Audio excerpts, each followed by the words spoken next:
Reilly here. Welcome to the No Spin News for Thursday, December 12th, 2024. Stand up for your country. Busy news day. The whole week's been busy. Trump is a person of the year, according to Time magazine, which hates him. By the way, we'll get into that. Drone madness at my house. I had one here. I'll explain it. FBI chaos. That's an interesting story. And we will have classic rocker Gene Simmons from Kiss, who did some of the music for the movie Reagan. He'll be here, talk a little politics, a little music. But first, let's go to the FBI thing. That's the subject of this evening's Talking Points memo. So Christopher Wray is out. He says he's going to resign in January, age 57. Appointed FBI director by Donald Trump, June 7, 2017, served for 7 years. I would say he has been terrible. Maybe not worse than James Comey, but close. Prior to that, Christopher Wray had a pretty good career going in Washington. He was appointed by George Bush the Younger to be Assistant Attorney General in the criminal division of the Department of Justice. He did a good job there, which is why Trump gave him the head of the FBI. But boy, did he blow it. And I'm going to prove it with hard facts. First of all, let's go to Donald Trump. Here's what his reaction was to Wray's resignation yesterday. Quote, "The resignation of Christopher Wray is a great day for America," says President Trump, "as it will end the weaponization of what has become known as the United States Department of Injustice. I just don't know what happened to him." Okay, so let's examine the facts here, right? So the guy who supervised Christopher Wray as head of the FBI is Senate Judiciary Chairman Chuck Grassley from Iowa. So the Iowan has oversight over Wray. He's Wray's boss, really. I mean, president is, because the president can fire Wray. But the guy watching him is Grassley. Grassley does not like Wray at all. Number one, the senator is angry FBI did not properly vet Afghan refugees after the embarrassing surrender. Quote, "The FBI report revealed the National Guard Intelligence Center flagged at least 50 Afghan refugees for the FBI as potential significant security concerns. The FBI failed entirely to answer my inquiry on the serious national security issue." So the FBI wouldn't give the Senate any information about vetting Afghans who were brought to the United States after the Taliban took over. That's not good. Here's number two. In Grassley's opinion, the FBI failed to properly vet why pro-life protesters were investigated by the Bureau in Virginia. Quote, "For more than a year and a half, the FBI has failed to be responsive to repeated requests, again addressed to Christopher Wray, asking for information about the outrageous memo prepared by the FBI's field office in Richmond, Virginia. That memo struck fear in believers across the country by purporting without anything other than biased accredited sources, like the Southern Poverty Law Center, to tie faithful Christians to violent extremism," unquote. Wray simply failed to answer any questions about it. That's unacceptable. Number three, Christopher Wray and the FBI ignored, according to Grassley, child sex trafficking at the open border. Quote, "The FBI has failed to update me on the status of criminal referral I made to the FBI in January of this year related to likely child trafficking through the Biden Office of Refugee Resettlement at the Department of Health and Human Services." Again, Wray just saying, "No, I'm not gonna answer any questions." I mean, do you get the pattern here? All right, and perhaps the biggest deficit against Christopher Wray himself was he has never investigated or explained how the FBI secured FISA warrants to tap phones of the Trump campaign in 2016 off the bogus Russian collusion allegations. That's outrageous. And there's Wray. You've seen him. You've seen him. So I said in the beginning, almost as bad as Comey, maybe worse than Comey. So goodbye. We'll never hear from Christopher Wray again. I mean, this is ridiculous. J. Edgar Hoover, who founded the FBI, was worse than Wray. And if you read my book, Killing the Mob, and you read Confronting the Presidents in the LBJ chapter, the Lyndon Johnson chapter, shows you how corrupt J. Edgar Hoover was. Hoover was just corrupt. I don't think Wray's corrupt. I think he is a person who was poisoned by left-wing ideology along the way somewhere. And then when they got in trouble, the FBI, for imposing that ideology, Wray refused to answer questions. And that's the memo. Joe Biden got the day off today. I don't know what he's doing, but he's got nothing on his official schedule. But he did issue a lot of commutations and pardons. We've gone down the list. Biden doesn't know any of these people. They just put it in front of him. He just signed it. So 1,500 commutations, 39 acts of clemency, the biggest single day in U.S. history. Let me amend that. 65 pardons, 1,636 commutations so far as president. By comparison, Donald Trump in his 4 years pardoned 143, but only 94 commutations. What's the difference? Pardon is you can't get prosecuted, like Hunter. Charges are out. Commutation is you've already been convicted, but whatever penalty you're suffering goes away. So all these people today, they get out of jail or home confinement, wherever they are. So that's what Biden has been doing this week. U.S. budget deficit climbed 17%.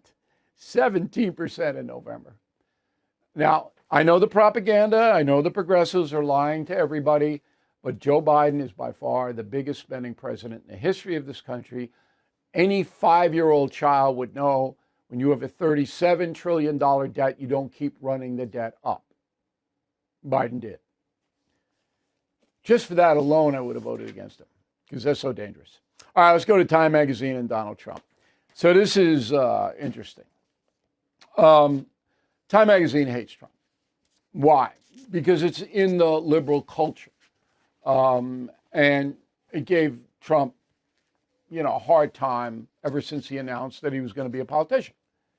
But this is the second time that Trump has been named a Man of the Year. But they had to name a Man of the Year. Who else?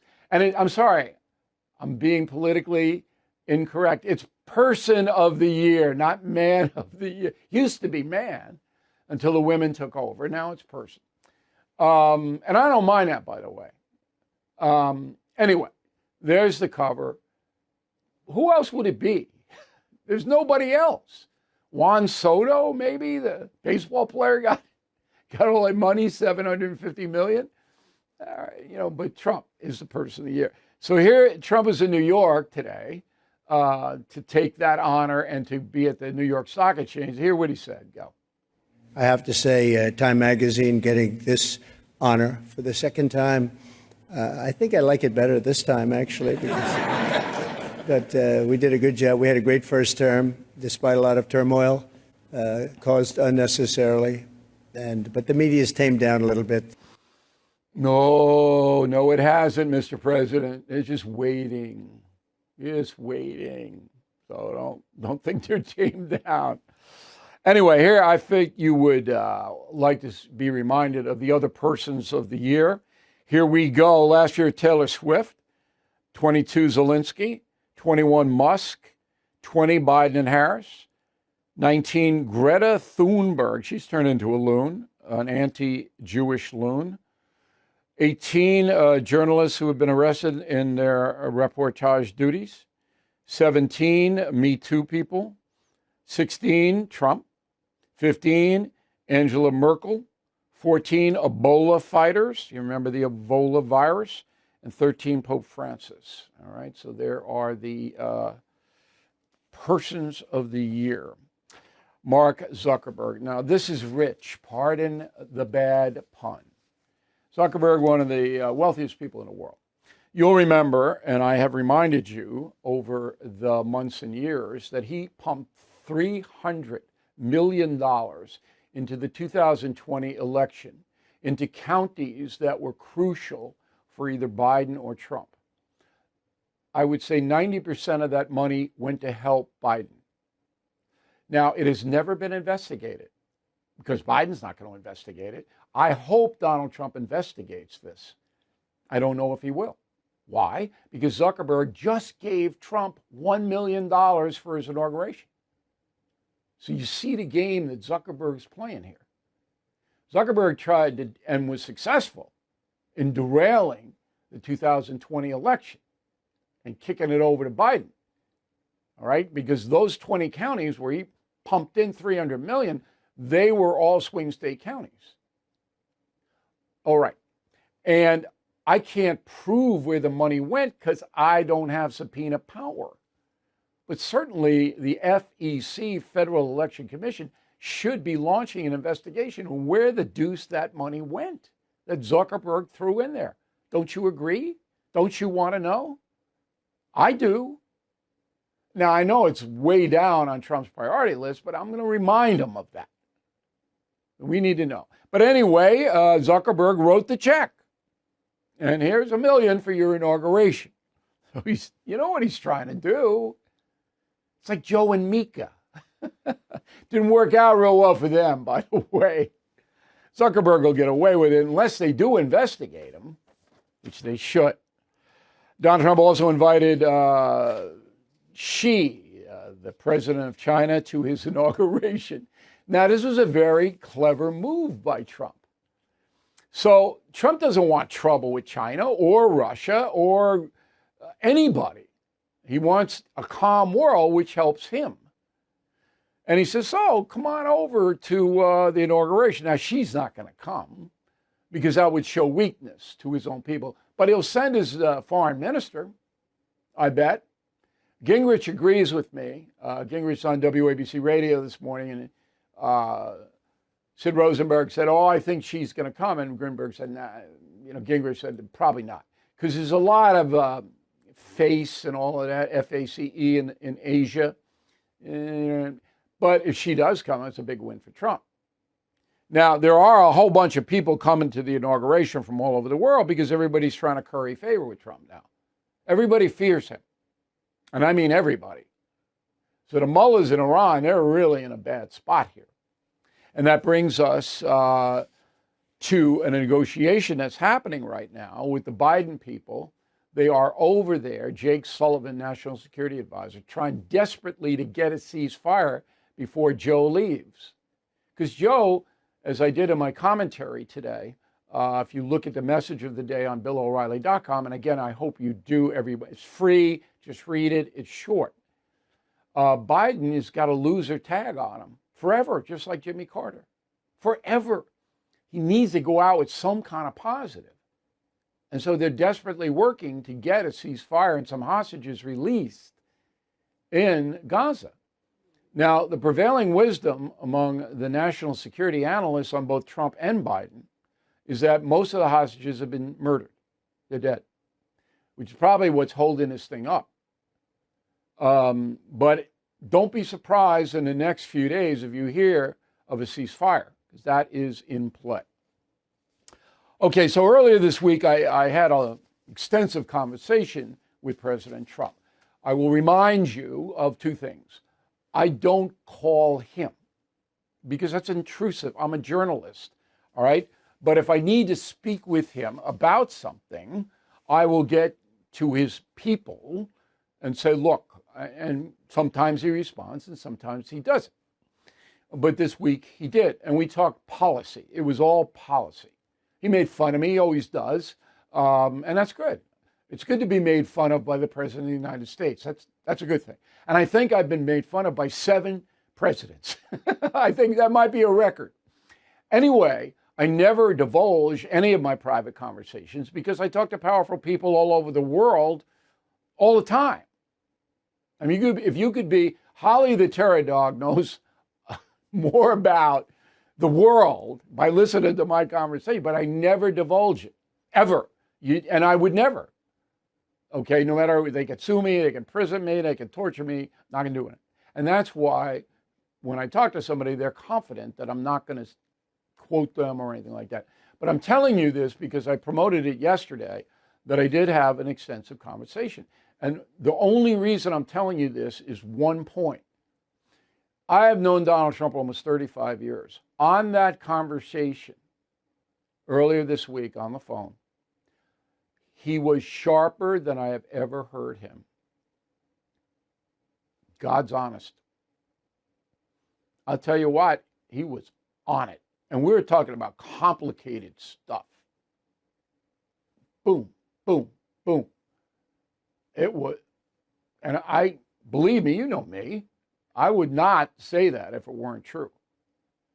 And I didn't tell him that because that's sucking up. I don't do that. But I'll tell you it because it's important that you know. He's 78 years old. He was, I mean, with my head snapping back on what? And he's backing it up. So anyway, I am privileged. You know, they throw this word around, honor. It's an honor. That's a cliche. But I am privileged, all right, to be able to have these conversations. And it helps me report the news to you and analyze it in an honest way. That's what really is the bottom line on this. So anyway, that happened. I told you I would report it today, and I have. You have worked hard to protect your home and hard-earned equity, but there's a threat out there you likely haven't heard of. It's called title theft. The FBI calls it house stealing. Scammers can literally transfer your home's title into their names, take out loans, drain your equity. You might not even know it until it's too late. That's why you need triple lock protection from our friends at Home Title Lock. You will get 24/7 monitoring, instant alerts, restoration services if you are attacked. Here's the deal. Please go to HomeTitleLock.com. Enter the promo code BILL30 for 30 days free of triple lock protection. You'll even get a complete scan of your home's title to make sure you're in the clear. Remember, 30 days free, title scan included. Use promo code BILL30 at HomeTitleLock.com. Just a reminder, we have a YouTube channel we want you to go to, free, youtube.com/Bill O'Reilly. We'll be talking about Trump's Man of the Year award in a little bit more detail. That will be my YouTube for this evening and through the weekend. We got Anna Moschella in Stamford, Connecticut. Will the New York City District Attorney Bragg be handling the United Healthcare's CEO's murder case? Yes, but it won't matter. The guy's guilty, overwhelming evidence. I don't even know if it'll go to trial. They might try to make a plea deal that he could get out in 40 years or something, but yeah, Bragg handles. DeWitt, I'm scared to see all the support for Luigi Mangioni's assassination of the United Healthcare CEO. People are really unhappy about the state of healthcare in this country. Truth, there's not a lot of support for the assassination. It's just generated by a few loons. But the social media bops it up. Alan, my take is America's reaching a tipping point regarding runaway corporate greed and obscene executive compensation and the absurdly high healthcare costs. Could be right. You could be right. People are very angry about the insurance situation. Let's go to David. While I completely understand your dislike of Senator McConnell bill, for him to resign his Senate seat would give it to a Democrat in Kentucky. That is true. But guy should not be there. Scott Johnson, Plains, Montana. Could President Biden pardon 15 million migrants for entering the country illegally? He could not. That means he'd be dissembling a law. And the president cannot do that. So he'd be immediately blocked if he ever tried to do that, which he won't. Brian Galicchio, New Braunfels, Texas, in the Hill Country. Bill, I enjoyed the educational programs on PBS, so wouldn't want to see it to defund it. Hey, Brian, put your country ahead of your own, and I'm not scolding you. It's just a little advice. Put your country ahead of personal stuff. That PBS NPR is the biggest scam, and we should not be paying for it, the taxpayer. Okay? We got Rick Starnes, and he's in Nashville, Tennessee. I'm a premium member, read several of your killing books. including confronting the president, all excellent, but confronting was my favorite. Okay, once you go to BillO'Reilly.com store, get Confronting the Presidents in our bundle with the 13 other killing books. 14 gifts, very moderate price. This is a fabulous deal. Then we have the Not Woke Gear. Flying out of here, perfect Christmas. Polos, tees, mugs, bumper stickers. Not woke. These are our premier items, okay, on BillO'Reilly.com's Christmas store menu. Christmas coming, geese are getting fat. You got to check it out. Back with a final thought in a moment. Today's economic climate, very stressful, as you know. But with the Fed finally dropping interest rates, there's no better time to put you and your family in a better financial position. As a homeowner, American Financing can help you free credit card debt by using equity. They've already helped thousands of families just like yours. On average, American Financing saves borrowers more than $800 a month. That's like a $10,000 raise in the marketplace. Better yet, it costs nothing to find out how much you can save. They are even closing some in as little as 10 days. And if you start today, you may not have to make next month's mortgage payment. There's no better time to turn your situation around. Please call today, 888-462-9557. 888-462-9557, AmericanFinancing.net. President Trump's victory is a win for America. That's what most voters think. But Bidenomics has left us with a failing economy. I rely on American Hartford Gold to protect my savings with physical gold and silver, and you should consider that.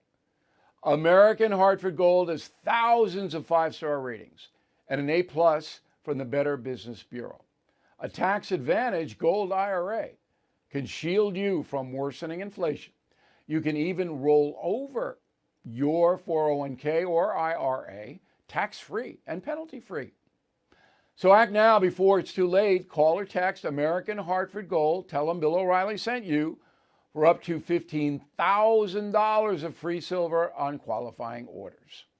Call 866-501-5201 or text BILL to 65532. That's 866-501-5201 or text BILL to 65532. Okay, here is the final thought of the day. Yesterday was hellacious, just hellacious. It was pouring as a monsoon here. So I taped the radio show. I taped the television show. Then I got to get on a train to go to the city. Now, I can't drive to the city because I leave 20 miles away and it takes me 2 hours in the rain to get in. I don't have 2 hours. Get on a train, Grand Central Station. Train is okay. LIRR is okay. Get in.